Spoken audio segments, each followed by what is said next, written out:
What's going on, guys? Welcome back to another edition of the Rudy G Bets Inside the Lines podcast. A little different from last night, NFL and college football. We're going to UFC 296 this Saturday. Got my guys from Wager Talk, Kyle Anthony and Andy Lang. Great to have you on, guys. Really excited for this Saturday. What's going on? Last card of the year. I mean, it's kind of crazy, but we got a stacked one. Lot to talk about. So I'm excited, man. I'm looking forward to this Saturday night. Yeah, you know what's interesting, guys? I feel like in years past when we hit this December break, it's like 8 weeks, like until the next. It's like 4 weeks. We don't even have that. They don't have that big of a break this time. I was going back and looking back. So, yeah, great card. I bummed about the Ian Gary fight not being on there because he's the villain UFC absolutely needs. I think he's a great character. So I'm bummed about that one, but thank God this card has just top to bottom great fights. A lot of interesting bets to make. Yeah, absolutely. That we were just talking about that a little bit off air. If Kyle's kind of under the impression that Ian Gary might have been feeling the pressure a little bit, yes. didn't want to go up there on stage with Colby ready and armed to the gills attacking him. That would have been funny. It's still going to be real interesting tonight. I mean, I won't miss a second of that. And they're bringing as much as he thinks he's getting away from that. His name is coming up. People are gonna be worse. They're gonna. Yeah. That was the one thing I had said though, that if he's sick, I get it, I understand that. But either way, this is multiplying worse for him. And like Andy said, maybe this is just gonna build and build and build. He can play that villain, I think, pretty well. Yeah, I mean, it's definitely like if people didn't know him or just casual UFC fans or people who just watch pay-per-view stuff like that. I mean, the dude's not even fighting, and he's arguably the most talked about guy on the whole event. So, that could only, I think, be a good thing. They say even negative publicity is good publicity. So we'll see what happens. But, yeah, I'm really excited for the fights. Still a great card. Hopefully they add in Luque and Holland. We'll see what happens there and hope for the best. But with that, Kyle, since your first time on the show, buddy, what do you like in anything on the prelims to start us off? Well, the first one here I'll talk about is this Cody fight here. Now, Garbrandt versus Kelleher. Now, this is the situation where, we're going to talk about Tony Ferguson. Is he washed? This is kind of the same thing here. Cody Garbrandt, that's the big question. The guy falling from grace, champion, all these great things.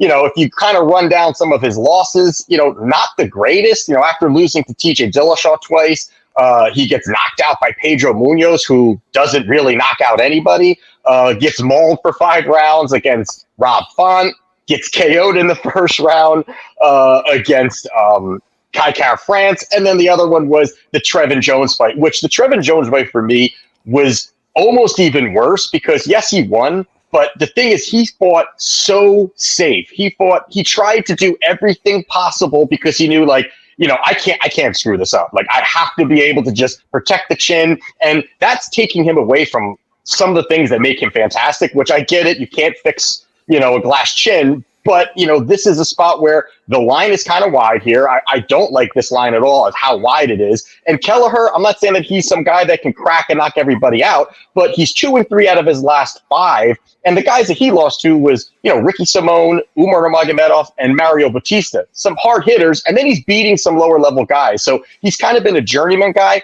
I think that this line is kind of wide here, and if I'm taking anything, this is a dog or pass spot, and I think Kelleher is going to bring it. He's going to push the pace. He's going to be firing, and can Cody get him down and take him down? It's possible, but I think Kelleher is at least well-rounded enough to kind of maneuver through that, keep it on the feet. So I like Kelleher here. I mean, plus 180 around you're looking at, and the knockout, I'm not too sure, but I think there's enough meat on the bone at that plus money number. Yeah, I'm in agreement with you on this one. This wasn't one that I had circled, but if I was playing, I think I would be with you on Brian Kelleher there. I'm looking at some of the inside distance props. I think his, let's see, I'm just going on Bet Online because I know a lot of the books don't have every fight, especially the prelims for props at time of recording. His knockout is plus 400 there, decision plus 650, submission plus 900. I feel like Kelleher inside the distance probably isn't a bad look. I mean, like you said, Kelleher isn't really known for his big power. He's 37 or 38, I believe. But when you're fighting someone like Cody Garbrandt and like a gust of wind and he kind of falls down, and he fought so safe, like you said, in that Trevin Jones fight, just because I think he was just like, if anything, I cannot get knocked out here. And actually, at one point in that fight, he did get clipped. He survived and won, but it was a very dull effort. And Trevin Jones isn't even in the UFC anymore. So I don't really think that fight means much of anything to have that as your win over however many years now. Minus the COVID one in the Apex where he threw that Hail Mary uppercut from the knees against his Sunsao as the horn and even a Sunsau's 1-5 out of his last 6. Yeah. So he beat Trevin Jones and he beat a Sunsao and now he's a minus 225. I mean, again, Keller's not, he's not a world beater, but there's opportunity for him, and the line just seems wide. Yeah, it would be very hard to convince me to see. Also, how does Cody cover minus 200 here? Like, do you really think he's just going to outbox him? And because it looks like his killer will is gone, which is, okay, you put yourself in danger in those aspects. But that's kind of what made him great is he went through the fire and took one to give one. Now he can't really take one anymore, so... Yeah, it's Kelleher pass for me for sure. How about you, Andy? What are you thinking about anything on the prelims or this fight, if that was one you had circled? I really like the Martin Budai Gaziev fight, Shamil Gaziev. Kyle knows I am a huge fan of Contender Series, and I love when these guys make their first fight because I know them really well. Gaziev is not very good, but Budai is going to run through him. Gaziev fought one of the biggest tomato cans of the season of Contender Series, and I'm not joking. This guy was terrible. Greg Velasco was his name, and Velasco takes him down to start the fight. Like, Velasco's half his size. and so he takes him down. Gaziev does what he normally does, which is reverse it. He gets the first round submission. So if you're looking on paper, you're going, oh, wow, first round submission on Contender Series. Here we go. No, he's not very good. He has no cardio. All Budai has to do is get this out of the first round, and Gaziev is absolutely smoked. And I don't think Gaziev is going to finish him. Budai is going to push forward and have the much better striking, and Gaziev is going to try and probably push the clinch and get the takedown, and Budai loves being in the clinch. And if Gaziev doesn't get that very first takedown, he is going to get tired immediately. I love Budai in this one. Looking right now, it's at minus 142. I just love this price on this one. I think there's a fight lot of steam came in on Gaziev because it was a lot wider at the beginning of the week last week whenever I was looking at lines. Yeah, and another thing about Martin Budai is, like, he's undefeated in the UFC, and he gets some against the three of us. Okay. That's my only problem with him. Bottom of the barrel. That's the only thing that worries me there. He beat all of them, and all three of those guys, I'm telling you, are better than Gaziev. I'm telling you, Josh Parisian would beat Gaziev, Collier would beat and don't forget this fight against Lucas Bresky, which probably Budai lost. It was a great fight. They both had incredible cardio. Bresky got popped for substances afterwards, and in his next fight had no cardio. So Martin Budai was fighting a roided up Lucas Bresky and still got the win. Collier wasn't a great performance, but Parisian comes out, smokes him on the feet, does get the Kimura. So he's taking care of business. It's not been the best competition, but he's beaten all of them. And this you want to talk about step up in competition? Gaziev has fought nobody like Martin Budai. That's absolutely true. Nobody. That's definitely true. Like Martin Budai. So I think it's just an under the radar type of bet that nobody's really talking about, and I think Budai makes mincemeat of this Gaziev. I kind of lean Gaziev a little bit, but I mean, you're making good points. I mean, it's a tough spot here, but when you got two big guys like that swinging and banging, and that is the one thing is they both, I guess if anything, Budai has faced a little bit higher, but Gaziev, if he doesn't do it in the first, it's over. I mean, it's completely over. It's not even, and that's not even like he's Mr. First Round like killer. I mean, either. But I'm just not. I'm if this is a big spot. I'm iffy on Badai a little bit. I'm just kind of iffy on him a little bit. But he's got potential, no doubt. No doubt. He's not winning the title in UFC. Yeah. All I need him to do is to beat a low-level guy that came off a Contender Series. That's all I need in this fight. You could play both guys in round one and just hope someone goes down in the first round like a fat man brawl. I mean, I'm not going to lie. I don't really watch Contender Series. Like when it's live, like I'll go back and watch the fights when they're on a card to prepare and stuff like that. I don't know too much about Gaziev or anything, but I just see the pictures of his build and watching him like in his fat jiggling around. He is like the build of what's his face? I can't think of Blagoy Ivanov. Oh, yeah. He's got that big belly. He kind of looks the same.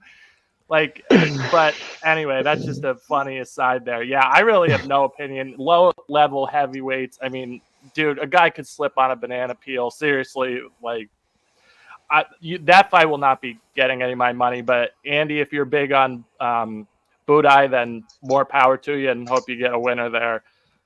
One of the fights that, I mean, I just don't understand this price at all. Clearly someone's seeing something I'm not, but I've been against line movement plenty of times. And like last week with Jalen Turner and Bobby Green, that worked out just fine for me. So Alonzo Menafield plus 250 against Dustin Jacoby. I just don't understand this price at all. I mean, Menafield, in my opinion, is a pretty good fighter. Jacoby comes from a kickboxing background. And yeah, there's a chance that Jacoby could just kind of pace him and outpoint him and stuff. But the finishing upside is, in my opinion, mostly on Menafield's side. You saw him submit a black belt and Jimmy Crew. I know you could say about Jimmy Crew, like kind of quit and whatever, stuff like that. But who is Dustin Jacoby to be minus 300 favorite over really any guy in that second half of the rankings? I mean, I just don't understand this price at all. I'm happy to take a piece of Menafield plus 250. There's Menafield inside the distance is plus 300. Menafield point spread plus 3.5 plus 100. And you could even get Menafield plus 160 finish only money line. So if Jacoby does just pace him for 3 rounds, you get your bet back. I like Menafield in this spot here. Like I said, he's got more pop in his shots. He has that underrated submission game. And I don't think Dustin Jacoby is going to be able to just pace him for 3 rounds. I think at some point Menafield's going to get in close, and whether he wants to take him down, I think he could have success. Or if he lands some big shots and gets there and, damage accumulates. So we'll see what happens. I just think this line's extremely wide. I don't know what people are seeing, wanting to, steam Jacoby to minus 300. That seems pretty insane in my opinion. This was actually one I was going to talk about, and I'm actually on the other side, but not on the money line. I mean, I get it because it's going to be that first round is going to be big shots coming from Menafield. Alonzo's going to be throwing those heavy shots. The only thing that I kind of go against, and I have no bet on this yet, but I was debating this, is I think he can. If that first round, whatever happens, Menafield's cardio just really ticks down. And then also how technical he is. He's not even technical really that all, but any of his technical striking goes down the tube. So I feel like after that first round, it starts to be, okay, now Jacoby, way better striker, way better kickboxer, cleaner striking,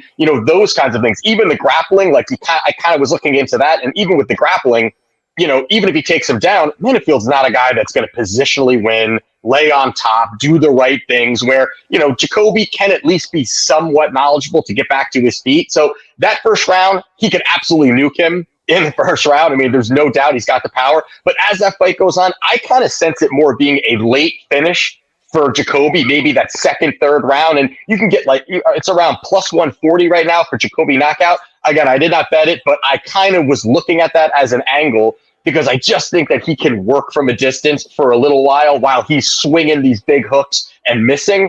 That'll tire him out. He'll start to get desperate to start to look for the takedowns. I think that's going to tire him out. He could win that first round, and that's a possibility. But I think if it gets that second, third, I think Jacoby finds a finish somewhere in there. You could actually get Jacoby knockout. I'm just looking on Bet Online because that's what I have open right now. Plus 185, and his decision is actually a little bit lower at plus 165. So at least on Bet Online, the decision is. Yeah, I was looking at that was FanDuel. I was looking at FanDuel. FanDuel was like 140, 145, somewhere on there. So that's a pretty solid number, even more. Yeah, I mean, I just think from a money line perspective, and the guy with more finishing upside is Manafield. And like I said, I just don't understand how you could really be that confident laying minus 300 on Dustin Jacoby, who's, he's okay, but is he really so much better than Manafield that he wins at that, 70-ish% clip? I don't know. I have a hard time seeing him covering because I do think Manafield can have success in this matchup. We'll see what happens, but fundamentally, I'm on the Manafield side, if anything. In some fashion, I'm sure I'll probably play it, just unsure of which avenue I'm going to go yet. Andy, how about you, brother? I'm looking at this Bryce Mitchell Josh Emmett fight. I have a theory on Bryce Mitchell fights, and I thought it came to fruition against the Dan Ige. Now follow me on this one because Kyle, you guys know I have these weird theories, but most of the time they're good. So most of the time they're good. they're profitable. Listen, the baby theory, fade the baby theory is pretty much an 80% win rate. 2-0 in the last two UFC times we had there. So here's my thing with Bryce Mitchell. So I thought he lost against Dan Ige, and I'm told by UFC that damage is the number one factor for judging. Apparently, they have not told some of these judges because I've seen these guys control, do no damage. Like after that fight, Dan Ige was on Instagram without a scratch on him talking about I got to be better. And Bryce Mitchell's in the hospital to get his eye looked at. We just watched Muniz land 3 strikes in round 1 and 2 strikes in round 3 and get a win. So I think we have to just not pay attention to that. They might tell us that damage matters, but it just doesn't. And here's my other thing with Bryce Mitchell. He's very polarizing and very opinionated about controversial things. Religion, politics, space lasers starting fires in Hawaii. He's on Fox. I'm serious, and he's on Fox News. So all of these things has their crowd. What if one judge or even 2 judges is in lockstep with everything he believes? Every close round is going to go to Bryce Mitchell, and I watched it in the Dan Ige fight. I will not bet against Bryce Mitchell. The 2 times that he has lost, he lost to Brad Katona, got finished. He lost to Topuria, got finished. Did not leave it in the hands of the judges. When you are fighting Bryce Mitchell, there is no chance you can go to the judges because you only need 1 or 2 judges that thinks and believes and watches and consumes the things that he does. I will be betting on Bryce Mitchell. On this particular fight, Josh Emmett. I mean, Josh Emmett even came out and he was like, I was preparing for one fighter, and now I got somebody completely different. And he was prepared for what? A striker, too, I think. Yeah. So I don't think this is going to... Who was he fighting? I don't even remember. I forget off the top of my head, but I'm pretty sure it was a striker. Yeah, and so I just don't think this is going to go well for Josh Emmett. I thought he has taken big steps back. I think his age is really, really shown. And this just sets up really nice for Bryce Mitchell to get him down on the ground. Giga Chikadze. That's what it was. It was Giga. Yes, right there. Yeah. Yeah, he's ready for a kickboxer. Now he gets a guy who's going to take him down and lay on top of him. Yeah, and another guy, he's not going to stand at all, who's absolutely not. Bryce just runs at legs the whole time. So, right, Yeah. And Emmett obviously is going to have the advantage in striking, but it's not going to matter because Bryce is going to take him down and hold him down there. And I just haven't seen anything from Emmett that lets me think he's going to be able to get up. And if these rounds are close, the judges are going to give it to Bryce Mitchell. So I think these Bryce Mitchell fights, it's Bryce Mitchell or nothing, or you just got to take the other guy and hope for a finish because he's not losing these decisions in the UFC. Yeah, Emmett's going to have about 15, 20 seconds at the start of each round to take his head off, or else Bryce is going to probably take him for a ride. So I don't think I'm going to bet the fight, honestly.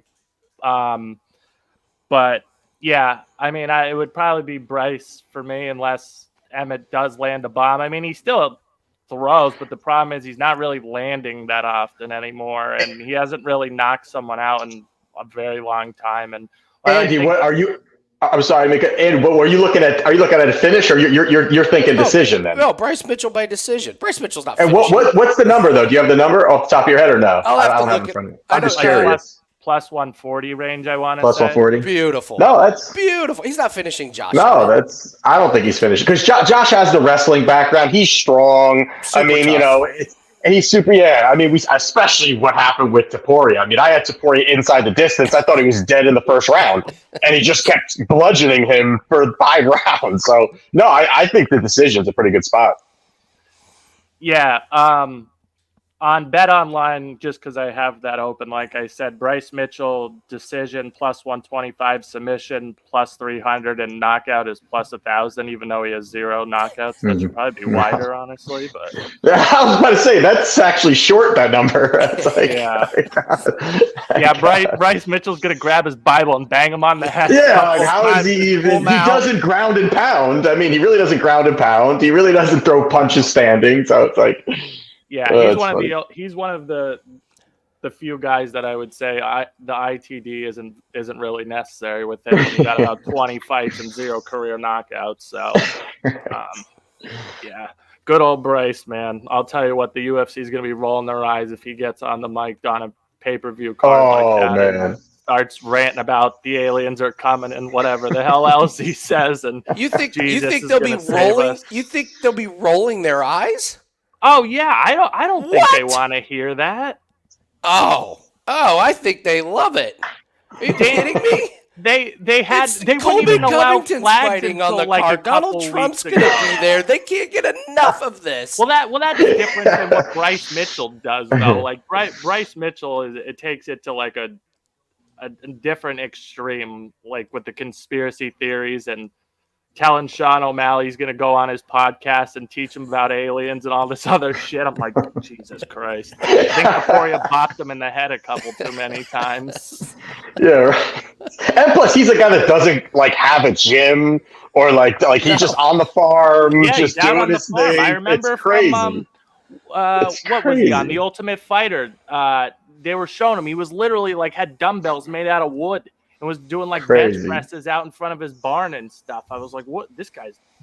Yeah, his like number one training friend is a guy who got absolutely starched on Contender Series. Just looked absolutely awful. There, it's like that's your sparring partner. I thought you were gonna say like his pet billy goat or something.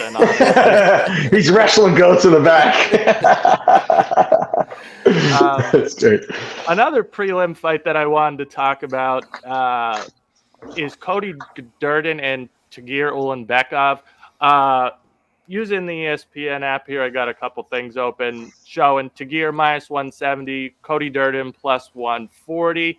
I actually like Cody Durden here in this spot at plus 140.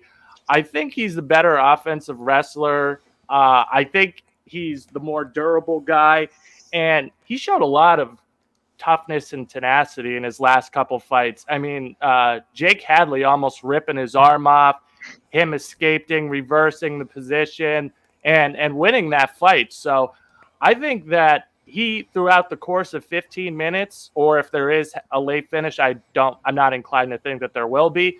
I think Cody Durden's work rate, he could just kind of outwork him, out-scramble him, and get some good volume going on the feet over the course of 15 minutes. So I like Cody Durden here at dog odds. I think I got him plus 150 at Caesars, if I'm right about that. But yeah, anyway, that's who I'm going with in that fight. And that was one I actually did personally play for 2 units. Yeah, Cody Durden plus 150 at Caesars.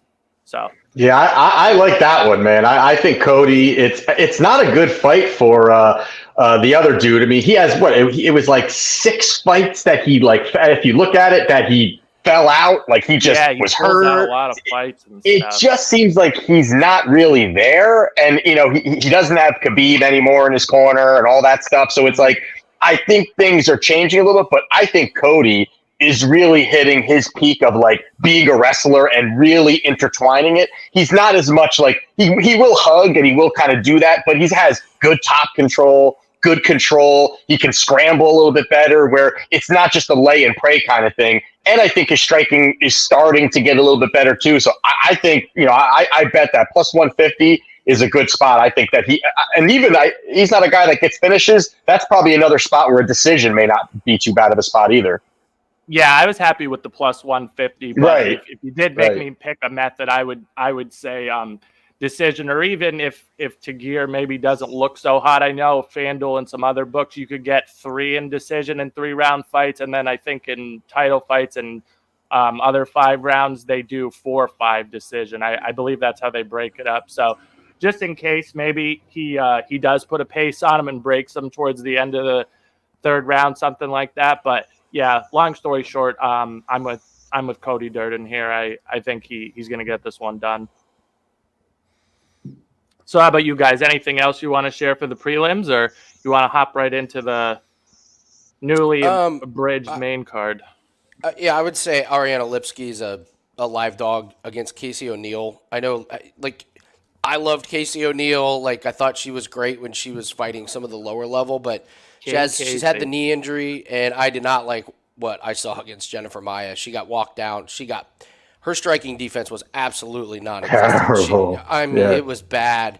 And, credit to her. She's tough. She walked right through all of it, but there's no way I can lay a favorite on her when she's going up against, Lipski, who I do have to laugh when Ariane Lipski is, like, her nickname is the Queen of Violence.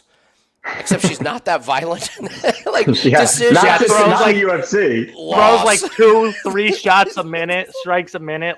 She's decision against Mandy Baum. Not exactly violent. That being said, she very low volume, but they're accurate. Gatto, I was so disappointed in Gatto's performance. I thought Gatto was going to have the takedown advantage over Lipski, but credit to Lipski. She made it close. It was a split decision. And that's kind of what you're looking for in these fights is reasons to stay off of the favorites. And Casey O'Neill couldn't get the takedown against Jennifer Maia. The striking was just a really bad look. She wore the damage just horribly. And I think if you're Lipski, you're looking at that going, wow, with my range and my length, I think I can make this a really close fight. And all I have to do is stuff a takedown or two, and maybe Casey O'Neill loses her mind and doesn't go after the takedowns like she should have against Maia. But I just didn't like what I saw from Casey O'Neill, and there is no shot I would lay minus 185 I'm looking at right now. I think the fight does go the distance. I don't see either one of these finishing the other, but Lipski is absolutely a live dog in my book. Yeah, I'm like in the middle of that. I haven't bet it yet, but I would definitely lean towards Lipski too. I mean, I think that the price is there. I'm just not that big on Casey. I didn't bet her last fight, but just the performance, I was like, man, there's a lot of hype behind her. She talks the talk. That kind of stuff builds the line too a little bit. And Lipski hasn't been very vocal, hasn't looked that good, but quietly she's getting wins. So I do like the Lipski side, but I haven't betted yet. But I like the Lipski side. Yeah, this is one I don't think I'm going to bet at all. But the only concern I have with Lipski in a fight like this is Casey O'Neill does have a pretty high work rate and just kind of like on volume and relentlessness. I was hoping to get a better number. I just pulled it up on DraftKings just because I know how to find that. Plus 400 fight to be won by split or majority. This feels like it's a fight that, could be controversial.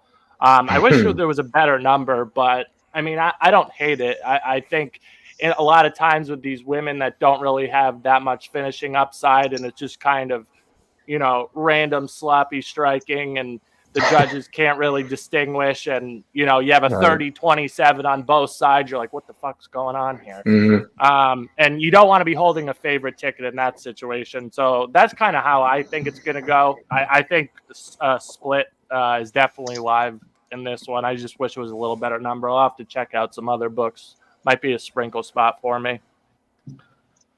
Well, with that, I guess we'll get right into the main card here. We're stuck with 4 at the moment, but hopefully, like we said earlier, they make Holland and Luque or Luque and someone. But start out with Patty Pimblett and Tony Ferguson. Looking at the ESPN app, it has Patty listed minus 320, Tony plus 255. I'll start with this one. I think Patty's going to win. I don't think the UFC would really be making this fight if they thought Tony had that much of a chance.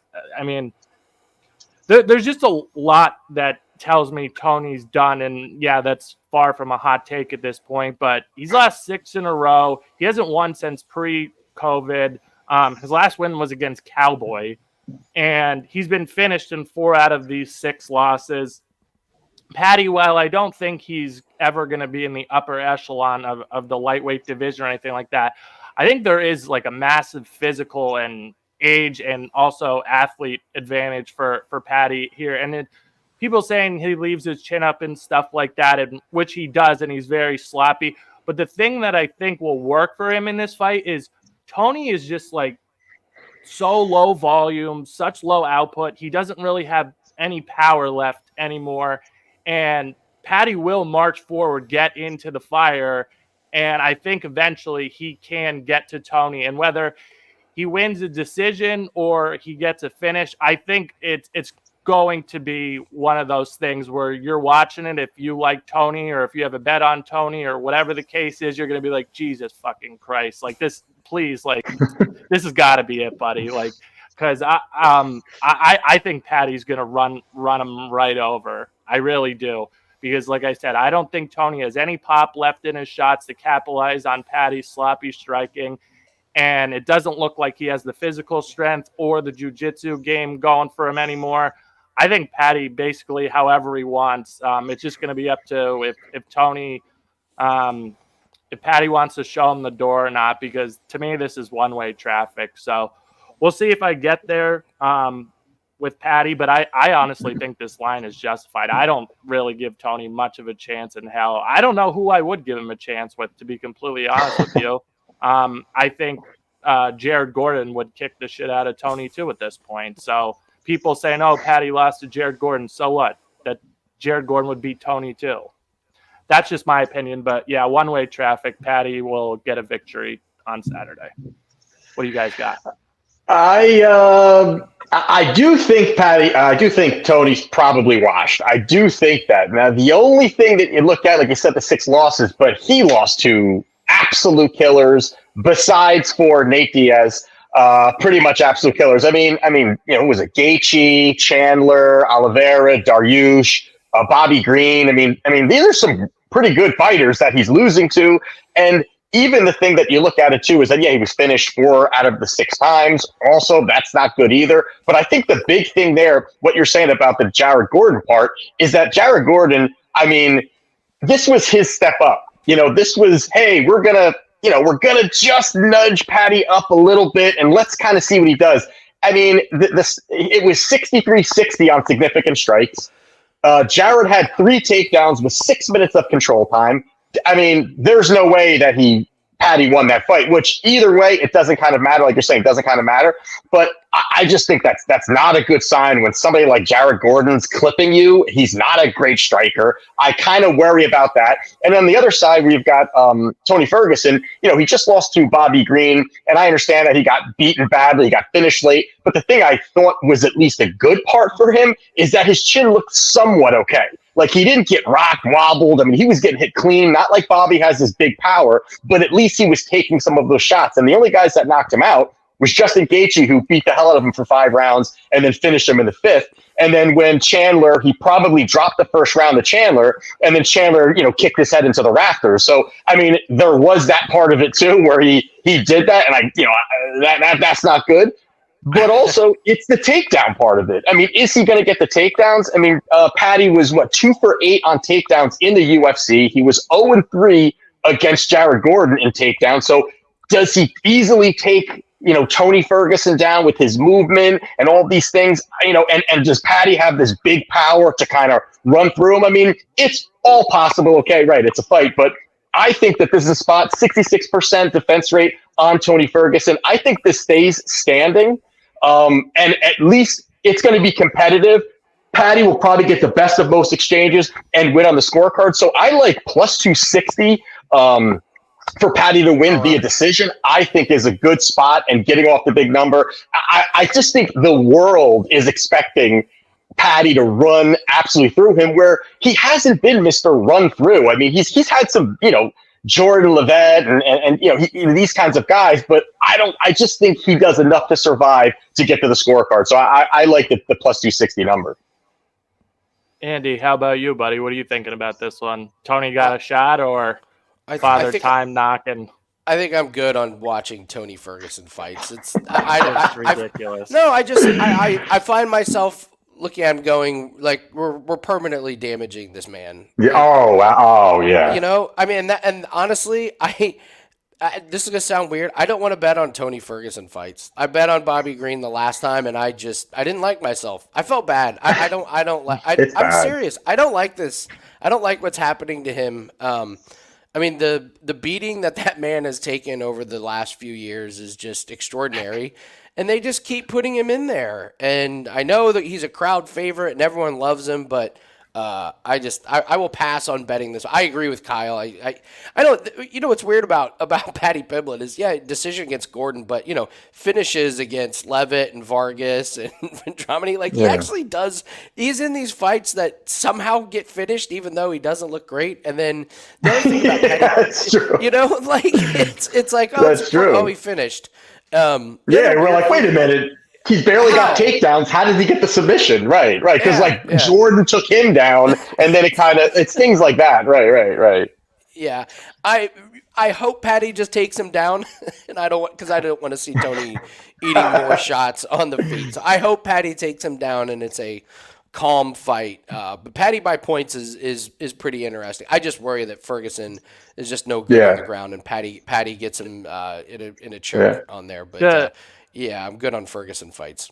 The one thing that I will say about Tony is if you watch, especially the Nate Diaz and the Bobby Green ones, because they were both guys that think they're like Michael Jackson doing moonwalks and throwing one strike a minute, and it was horrendous to watch.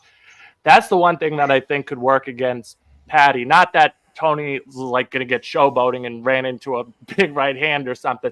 It's just his work rate and his lack of aggressiveness. That's why I think Paddy, there's a chance Paddy might just run him right the hell over, because he doesn't have that anymore. He doesn't. He throws these weird shots. He's doing spinning back fists from 40 yards away. He's, But see that's what. But see that to your point, I think that's what lengthens this fight. They're going to be because Paddy's not Mr. One of two ways, yeah. Paddy's not Mr. Footwork either. He kind of just marches forward, and while he's twirling around and doing shit, I just think this is this is not going to be that great of a fight. This fight is going to be a fucking train wreck, one way or another, because Tony is going to get murdered, or he's going to get it's going to be that. And he's going to be dancing and thinking, he won, and then he's going to tell us after telling us all week that David Goggins got through his head and he's a changed man now, and he was sandbagging it or whatever the fuck he was saying at media day yesterday. It's dude, we've heard this for 17 years now. You're done. You're the only person that doesn't know that you're done. I don't understand it. I don't understand it. But anyway, I think we've talked enough about Tony. So get into the next one. I mean, you got Shavkat minus $1 billion, really. This number keeps going up versus Wonderboy. I'll make this very, very quick. I don't give Wonderboy a damn chance in hell here. He's going to have to land a spinning heel kick or something. And even that in the Shavkat Jeff Neal fight, Shavkat showed he had a hell of a chin, and Jeff Neal hits way harder than Wonderboy does. Credit to Jeff Neal. He was doing a good job defending takedowns and stuff like that. But with the wide karate stance and stuff like that, and Wonderboy, I mean, he's been ragdolled in the past. I feel like Shavkat's just going to take him down and probably end him mercifully with a choke. So Shavkat by submission is plus 150. Sounds good to me. I don't need to overcomplicate this one. I'm thinking this is going the distance again here, and the only reason is because yes, and also that Wonderboy's only been finished one time, knocked out one time in his career. I don't And that was that crazy Anthony Pettis jumping punch. The only reason I think that it causes the problems is how he moves. Wonder Boy's like everybody that has ever faced him has always said, like, you just can't get in front of this guy. Like, you can't get the angles you want. He's gonna be if this was in the Apex, I would maybe think a little bit differently. Because he could just cut that distance, push him up against the fence. Here he's going to have room, and Wonder Boy is going to just be kicking and running and kicking and running. And Shavkat has shown a little bit of, like, after that first round, his output can kind of go down a little bit. He's a killer in any round, but some of that may help somebody who has cardio for days. That could help him just kind of work in range, kick his leg, kick his body, work in range. And it could be maybe even a boring fight if Shavkat doesn't get the finish. So I think that Shavkat wins, but I think this is points is plus 220. I think it's worth a sprinkle, especially at where this number is. It's not a parlay piece. It's just gotten so crazy. Yes, I think that there's not a chance that Wonder Boy wins, but like I said, I think last I saw was like 750. I think minus 750 or something. 720 on FanDuel. Yeah, it's crazy. It's crazy. I mean, rightfully so, but I think it's going to be his first one going to the scorecards, just because there's just not going to be enough interaction. There's just not going to be enough exchanging. And even if he dives, Wonder Boy has shown he unless you're like Bilal Muhammad or something like that, where you just sell out. And again, that was I think that was the Apex cage too. So I think he dances around and he survives for 3 rounds. Yeah, it'll be interesting to see. Andy, how about you? Anything you got on this one? Yeah, I think Shavkat just keeps getting better with each fight. The Jeff Neal, you have to remember what version of Jeff Neal he was fighting. Jeff Neal talked about how he wasn't healthy before that fight. Like, yeah, Jeff Neal had some real health issues. And there was a fight that Jeff Neal just looked absolutely horrible in. I believe it was the Neil Magny fight where those two just put on an absolutely boring like display. And Neil came out and was like, I'm not healthy, and it took him a while to figure out what's going on. And since that, he came back and he gets the win against Pons, puts on a great show against Luque, and then, I thought he did unbelievable against Shavkat. I think that version of Jeff Neal is better than Stephen Thompson. I after hearing and reading about Jeff Neal's like medical issues and how just like he's like, I feel so much better. Like, oh my God, I'm 100%. I can fight to my full potential. And to watch Shavkat get the finish late was really, really impressive. So, you look at Stephen Thompson. I mean, listen, Kevin Holland gave him a gift by not, wrestling. I don't want to talk about that. It was a classic, Kevin Holland thing, but listen, if Holland takes him down and wins, that's 3 straight losses by Stephen Thompson, and we're probably not even getting this fight. So I'm on Shavkat.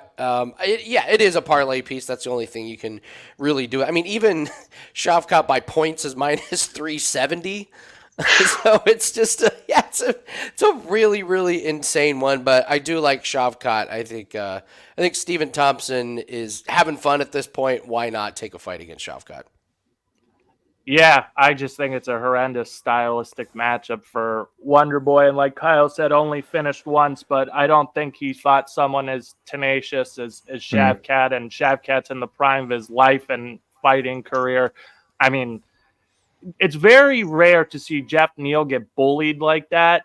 And for them, I know he did land some big shots and had his moments, but you could just see, other than that one punch that kind of knocked Shavkat off balance, I mean, the damage and the way they were reacting to shots was just, I just watched that fight yesterday, was just different. And Jeff Neal did an amazing job stuffing the takedowns. That's one thing I will say, but I don't think Wonder Boy is going to have that same success. And also the movement is going to be the only thing that gets this one to the scorecards, because I don't think he has nearly enough that Shavkat's going to respect to keep him off of him. I'm pretty confident that I think he gets this one done. Most likely submission. But we'll see what happens. So this is now the co-main, and we got Alexander Pantoja against Brandon Royval. A lot of steam has come in on the Royval side here. We got Pantoja roughly in the minus 180 range, Royval in the plus 150 range, or there about. This one is definitely an interesting fight because they fought once before and Pantoja defeated Royval by a second-round submission. And I think I'm going to go with Pantoja inside the distance once again here. I think ultimately Royval's detriment will be the Berserker style. And I think that's how he has to fight, because I don't think you could win a clean fight against Pantoja. I mean, Brandon Moreno kind of tried to do that, and every time he tried, he would either get cracked in the face or taken down. So I think Royval's probably got about a round or 2 rounds here to get Pantoja out of there. And if he doesn't do it, I think Pantoja is going to take over, because that's kind of how Royval fights, right? I mean, it's kill or be killed. And I think that's his best path. But at the same time, I think the grappling upside is pretty massive on the Pantoja side. And I think striking, it's not nearly as wide as I feel like a lot of people are making it. I feel like Pantoja can hang on the feet. And power-wise, I think Pantoja has the bigger pop in his hands. I mean, Brandon Royval, while he does have a lot of finishes, he's really never hurt someone and dropped them and finished them with like a clean punch like that. He's not a big power. It's just kind of crazy accumulation, crazy pace that crumbles a lot of these lower-level guys. And he'll find himself sometimes getting these random scramble subs and things like that because he's a berserker and goes for it. But I do have to go with Pantoja, and I think he'll get it done inside the distance. Probably submission once again, but we'll see. How about you guys? Yeah, that's I agree. I mean, that's the thing with Royval. He just is trying to create chaos. That's just like how he fights, and that's worked out well for him. But I'm just, again, it's like, to your point, it's kind of like, who has he done that to? You know, the crazy style is tough for people to kind of get a gauge on early. You're trying to figure out what the hell he's doing. He's jumping around. He's doing these crazy things. And that helps him to kind of create something so he can either cut distance to throw the big shot or whatever it is. But again, even if you go back and look at some of the guys that he beat to get to this point, you know, Bontarine, 1-3 run, has not looked great. Schnell, 1-3 run, not looked great. Now, the one that actually, Nicolau, who I am high on, Nicolau, I think, is a great fighter. You know, he's had some nice wins. I think they really were looking for the Nicolau to get that win. I honestly think so. But he was able to find that crazy knee. He landed. It was a beautiful knee. Finished him. It was absolutely impressive. But going back to their last fight, that's, again, how they did. It was chaos early, crazy stuff, and then he just gets to the back in the second round and gets the finish. I think that's where he's going to do it. And also, Royval is so, like, he loves being on the ground so much. I mean, it's almost, and again, that works when you're really against these lower level guys where and it's not like Royval's Mr. Elite off of his back, but he's so comfortable scrambling and creating so many different things that he feels, I'll go on my back, you'll come on top of me, and then I'll be able to reverse you. And that doesn't work all the time against somebody of the level of Pantoja, who I did bet against Moreno. I really think very highly of him, and I think he gets the job done. And I think this is going to be a submission. I think it's going to be the same kind of thing. I think he's going to feel comfortable getting to the ground, and then you're going to see Pantoja get the finish. And I mean, plus 145 on the submission, I think is pretty damn good. I'm just under 2.5 rounds at minus 160, and I'll be good. Like you guys covered it. Brandon Royval, chaos. So I don't want to pick a side, because if Royval pulls a Nicolau and lands just the random, just like knee and punches, he could absolutely do that. But if he doesn't land that, then yeah, you're looking at a Pantoja, probably backpack, gets a submission. So I would just take the under to cover bases with that one. That's the only way I'll play this fight. Sounds good. Sounds like fundamentally we're all pretty much in agreement there. So now the main event. This is the fight that I'm looking forward to the most. Not because it may not be the most exciting, but we'll see what happens. I kind of have a differing opinion on how this one's going to go. But I'll start out. I think, first of all, I think this one's not going to go the distance. And you've seen some steam come in on this, pushing this price a little lower. I was able to get plus 150. It might be still around there. It was a little higher earlier in the week over the weekend. So just watching their last couple fights back here, you saw Colby take on Masvidal, And while Masvidal's, run was kind of all predicated on lies and flukes and what have you, he has been historically very good at defending the takedown.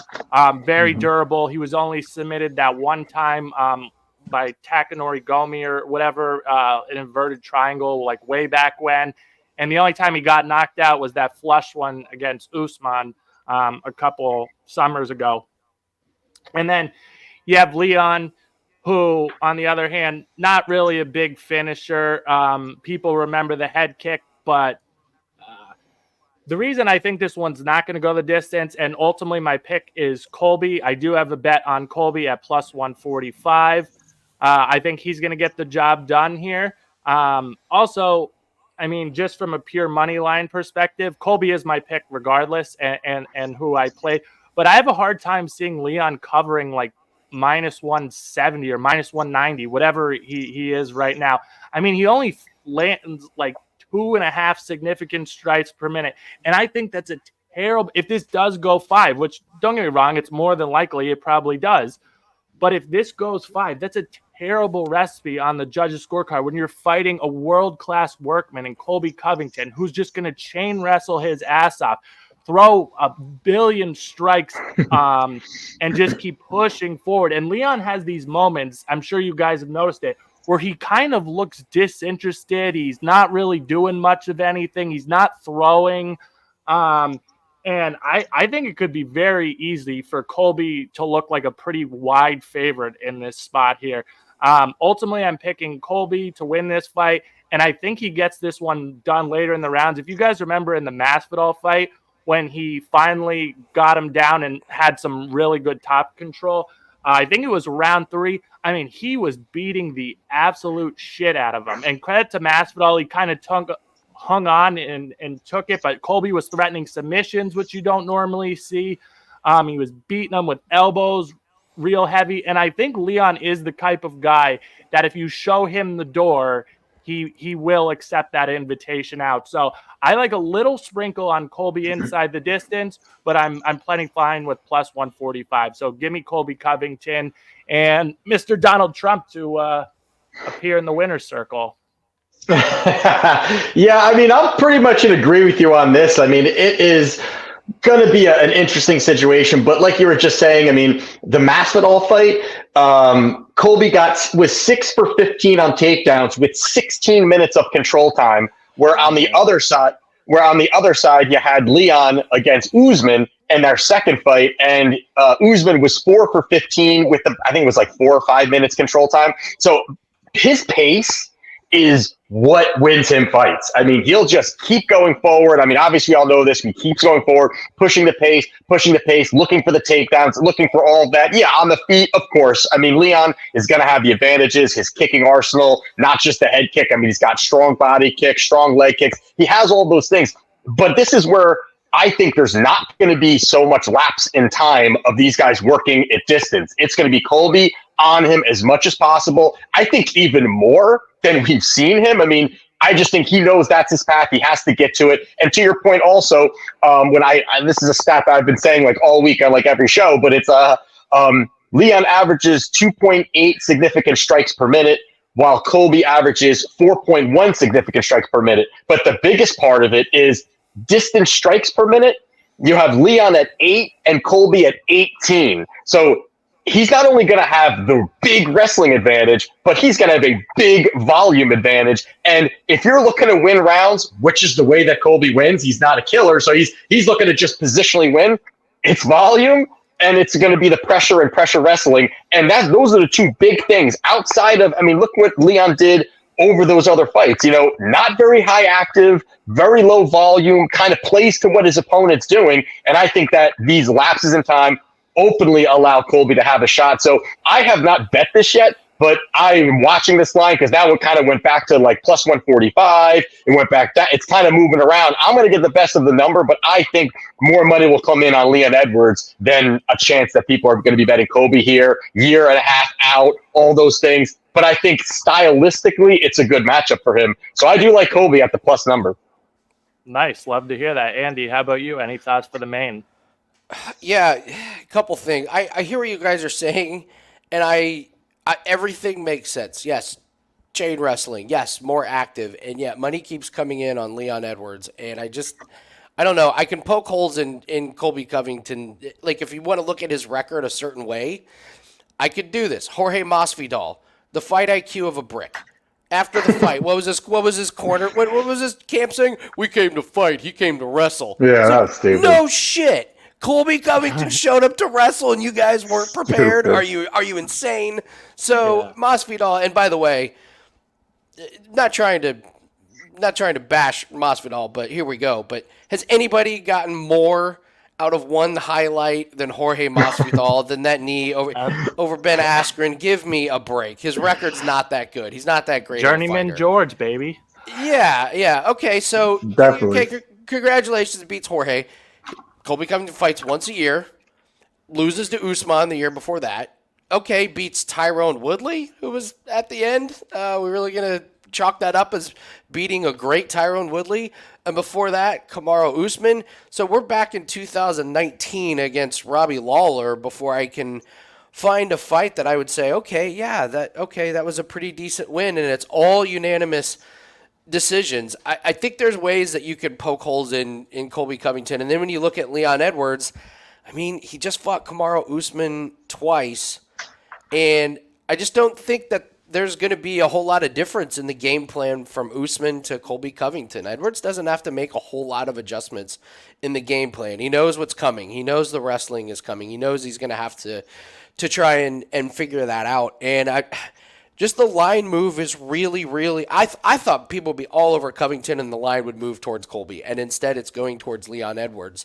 And when I see line movements like this that I'm struggling with, I don't know. There's something about Colby Covington I just don't trust. I don't like these long layoffs.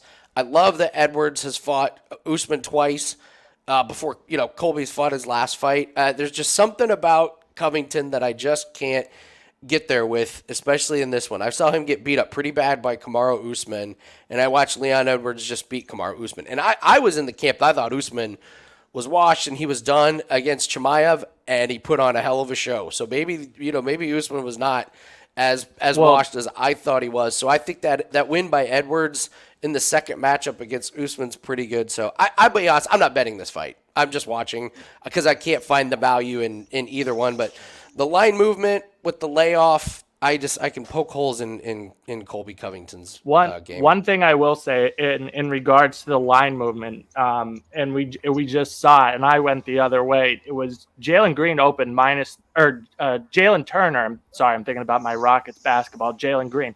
Jalen facing Bobby Green. Yeah, that's why. Regardless, Jalen Turner opened -300 against Bobby Green and came all the way down to like -170 and just ran a freight train through his face. So, I mean, that doesn't really worry me all that much. And if anything, it would more so because how does Leon, that's what I'm saying. Like, how could Leon, when you're so low volume, and it's not like he's going to take Colby down and lay on him. And that's my issue. How does he justify? How does he cover like a -190 price tag? He's just not really that type of fighter. And even to that point, it's like where I'm battling with it also, it's the same thing. It's like, all right, so what's his path? Is it he just defends takedowns and outlands Colby over 5 rounds, or he knocks him out? Like, to me, that, like, there's a really good chance every round Colby will have the more strikes thrown and will be winning positionally. Like, that's probably how it goes, and up until a Hail Mary kick of some sort, but I don't see him winning rounds. And then, yes, the only thing that would be outlier would be Colby cannot get him down. Colby, he's defending takedowns, and he's just piecing him up for 5 rounds. That I don't even think is likely. I mean, yes, he's going to defend some takedowns, of course. I just don't see that. And also, I think people are doing a little bit of like MMA math, where hey, Colby's lost to him, and then we just saw him beat a wrestler, which again is top notch. I mean, taking nothing away from Usman, but that's what we saw here. I think the way at which Usman wrestles to the way at which Colby wrestles are different. Usman's more of a one shot, real quick, double, looking to get you. Colby is like, I'm going to put you against the fence. I'm going to take you down. you'll get up and I'm going to take you back down again. He's going to just overly work him. And I just think positionally and volume are such big in Colby's favor. So I'm interested to see how this goes down, but I have not bet it. But again, I am really looking hard at the Covington side to make the place. Kyle, to back you up, there's no, if you're betting Colby Covington, you might as well bet him by points. He's not finishing. I know. I'm debating that too. You're just getting $1 or whatever of value. Right. I'm debating that too. So, if you are in the Colby Covington camp, you got a really nice prop there, just sitting there about him to win by points. Why take the plus 140? We can the plus 220. Sometimes when it's plus money, I don't like to get too cute with that. I don't like to get too cute with it, but maybe Yeah, you could get the 4-5 decision on FanDuel at plus 200 if you want to get cute. I'm telling you, I just think Leon is the type of guy that can be shown the door if you make it. And if he gets on top like he did Masvidal, who I think has better takedown defense than Leon, it doesn't make any sense because he stands so straight up. Yeah. But Masvidal, I mean, he got stinks. Masvidal stinks. No, his takedown defense is good. His takedown defense is good. I'm not a Masvidal guy, but get him. No, I hate Masvidal, but Usman didn't even get him down in their first title fight. It was he was foot stomping. Remember, he was bitching about the foot stomps because he couldn't get him down. And that's why I think Colby is that chain wrestling. Yeah, Colby's relentless. Is the path. Yeah. So with that, guys, we'll take a short break and we'll get you our best bets. You have been listening to Season 3 of the Rudy G Bets Inside the Lines podcast. We'll be right back after this with our show best bets.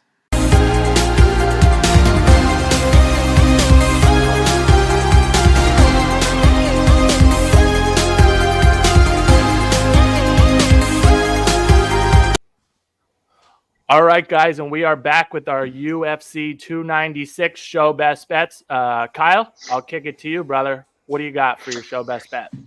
So I'm going to be going with Pantoja here. I think it's going to be very much the same kind of finish. He's going to have chaotic in the first round. It's going to be crazy, but I just think technically speaking, skill-wise, I give everything to Pantoja, whether you're on the feet or whether you're on the ground. I think he finds that finish. So I like the submission, plus 145. I think he gets out there, goes after it, and finds it, backpacks him, and finishes him off there. So I do like that as one of my plays there. And the other one here is, the more we talked about it, the more I want some Colby Covington. So I think that number's good. The plus 140, I like it. And again, the path is there. We just talked about it and dove into it. But again, the volume to me is just a huge red flag. And then also the fact that he has that ability to just really keep that top control compared to Usman. Again, we've seen it. He's got that top control. He can really work it. So I like Colby Covington at the plus number, and that plus 140 is probably calling my name. All right. Beautiful. Love him. Andy, how about you, brother? Show best bet. Kyle, you could take Colby Covington and parlay it with Bryce Mitchell and have the Make UFC Great Again parlay.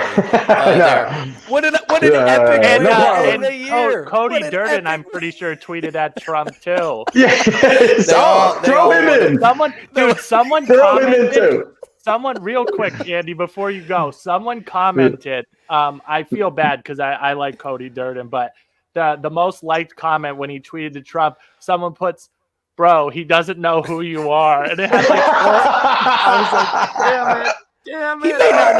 He may not know who Colby Covington is.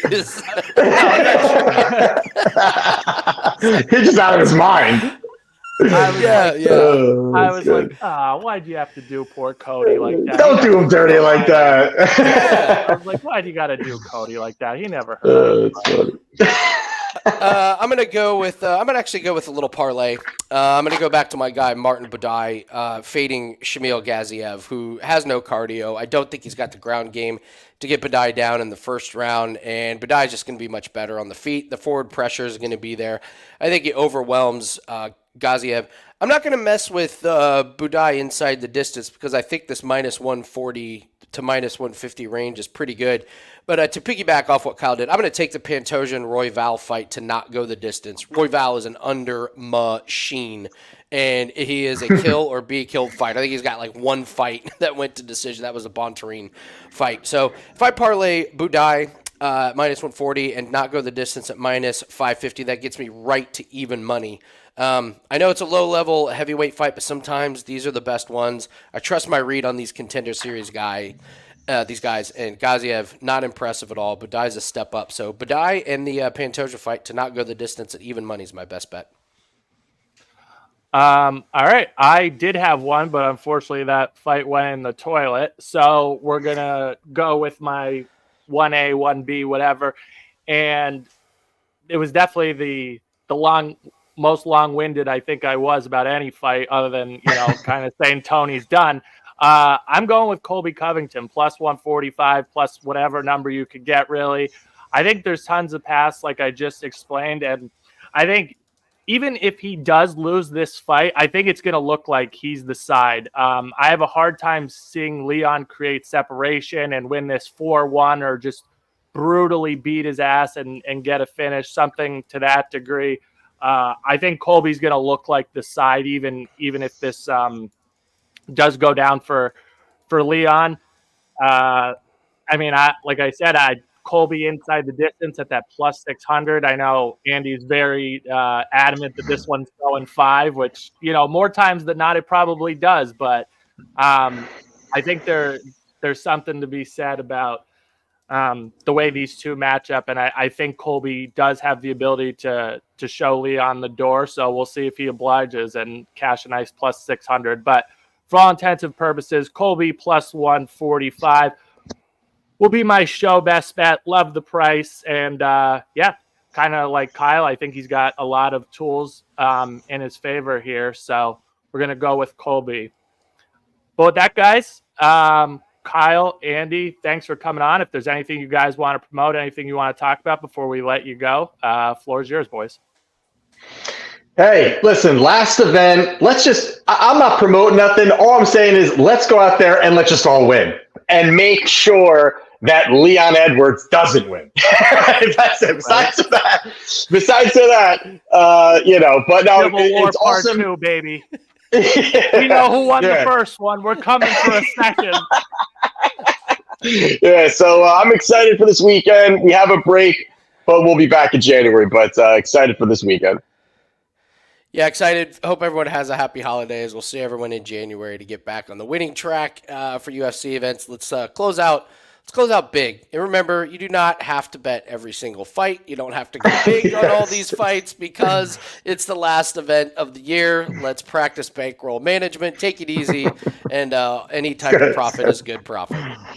Yeah, I honestly don't have a ton of bets on this card. A lot of the lines are somewhat out of hand, and if Ian Gary stuck around, now is going to be another one. But if you want to follow them, guys, you can follow Andy at Bump Sports on Twitter. Kyle is Kyle Anthony UFC. They'll be tagged once you guys, by the time you're seeing this. So yeah, guys, just thanks again for coming on. Hope to do it again in the near future. Andy, always great to have you on. Kyle, thanks for making your first appearance. And good luck. Let's hope we cash some tickets. Enjoy UFC 296, everyone. Good luck with your bets and cash some tickets. Take care, guys.